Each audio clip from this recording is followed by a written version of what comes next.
ప్రభుత్వాల మీదనే విశ్వాసం కోల్పోయే పరిస్థితులు వచ్చినాయి. కానీ మార్పు రావాలి, కాంగ్రెస్ గెలవాలి అన్న ఆలోచనతోటి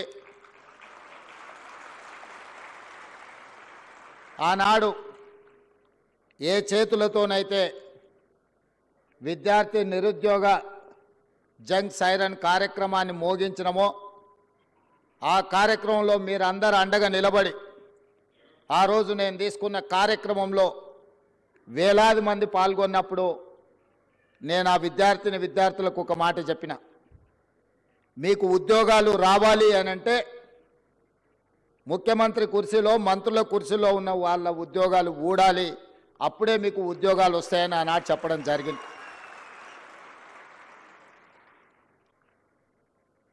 మా మాట మీద ఉన్న నమ్మకంతో మీరందరు కష్టపడి తండాలలో గూడాలలో మారుమూల పల్లెల్లో మీ తల్లిదండ్రులను మీ కుటుంబ సభ్యులను మీ నాయనమ్మ తాతలను మీ అమ్మమ్మల్ని తాతల్ని అందరినీ ఈ ఒక్కసారి మా కోసం ఓటేయండి, ఇది మా భవిష్యత్తు, మా భవిష్యత్తులో మేము ఆనందంగా ఉండాలి అని అంటే ఈ ఒక్కసారి మేము అడిగినట్టుగా ఓటేయండి అని చాలామంది విద్యార్థులు గ్రామాలలో కాంగ్రెస్ పార్టీ కార్యకర్తలు నాయకులు కాకపోయినా వాళ్ళకంటే ఎక్కువగా శ్రమించి ఇల్లు తిరిగి మా కాంగ్రెస్ పార్టీ శాసనసభ్యులను ఆనాడు గెలిపించడం జరిగింది.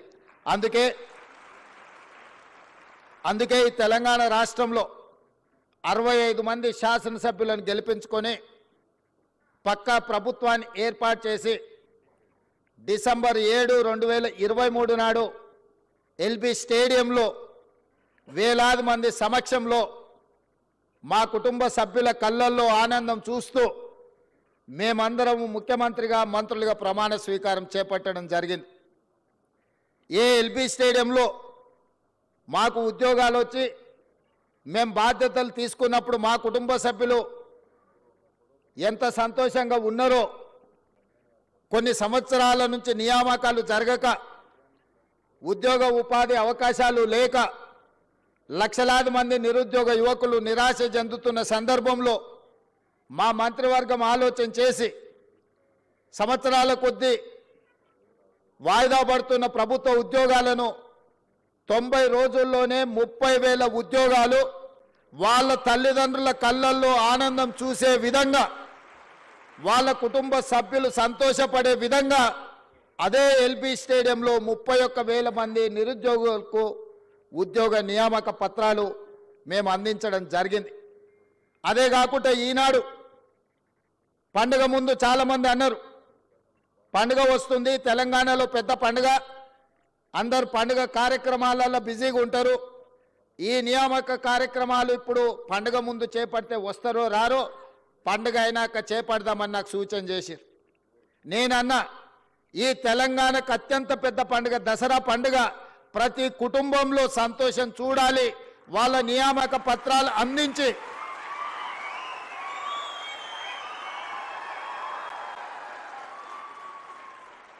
$1,635 మందికి ఉద్యోగ నియామక పత్రాలు అందించడం ద్వారా ప్రతి వాళ్ళ కుటుంబాలలో ఏ విధంగా అయితే మనకు బాధ్యత వచ్చినప్పుడు, పదవులు వచ్చినప్పుడు మన కుటుంబ సభ్యులు సంతోషపడ్డారో, ఇవాళ వాళ్ళకు కూడా ఉద్యోగ నియామక పత్రాలు ఇస్తే వాళ్ళ తల్లిదండ్రులు కూడా అంతే సంతోషంగా దసరా పండుగ చేసుకుంటారు, వాళ్ళ కళ్ళల్లో ఆనందం చూడాలి. ఉద్యోగాలు వచ్చిన వాళ్ళే కాదు, వాళ్ళ తల్లిదండ్రులను కూడా ఈ కార్యక్రమానికి ఆహ్వానించండి, శిల్ప కళావేదికలో ఏర్పాటు చేయండి అని చెప్పి మా అధికారులకు ఆదేశించడం జరిగింది. ఈరోజు ఇంత అద్భుతమైన ఇంత మంచి కార్యక్రమం, నేను చాలా సభలు సమావేశాలు మీకు తెలుసు వెళ్తుంటాను, ఆ సభలలో సమావేశాలలో సంతోషంతో కొట్టే చప్పట్లు లేకపోతే కూలీకి వచ్చిన వాళ్ళు కొట్టే చప్పట్లకు తేడా నేను గుర్తిస్తా. ఇవాళ మీరు కొడుతున్న చప్పట్ల వెనుక మీ సంతోషం, మీ కుటుంబ సభ్యుల యొక్క ఆనందం కొట్టొచ్చిన కనిపిస్తుంది. ఎందుకంటే ఏళ్ల కొద్దీ నిరీక్షించే మీ కళ ఈరోజు సాకారం కాబోతుంది. ఈ కళ సాకారం కాబోతున్న వేళ మీ ఆనందాన్ని చప్పట్ల ద్వారా వ్యక్తపరుస్తున్న సంగతి ఈ వేదిక మీద ఉన్న నాకు స్పష్టంగా అనిపిస్తుంది. మిత్రులారా, మీ అందరికీ నా సూచన ఒక్కటే, ఈ తెలంగాణ రాష్ట్రం ఆషామాషిగా రాలే.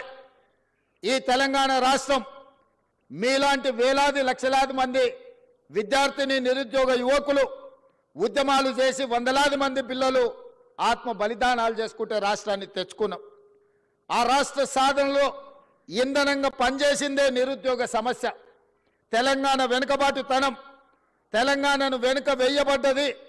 తెలంగాణ పునర్నిర్మాణంలో తెలంగాణ బిడ్డలు భాగస్వాములు కావాలన్న ఆలోచనతోటి లక్షలాది మంది విద్యార్థులు యూనివర్సిటీలు వదిలి ఉద్యమ బాట పట్టి తెలంగాణ రాష్ట్రాన్ని సాధించుకున్నాం.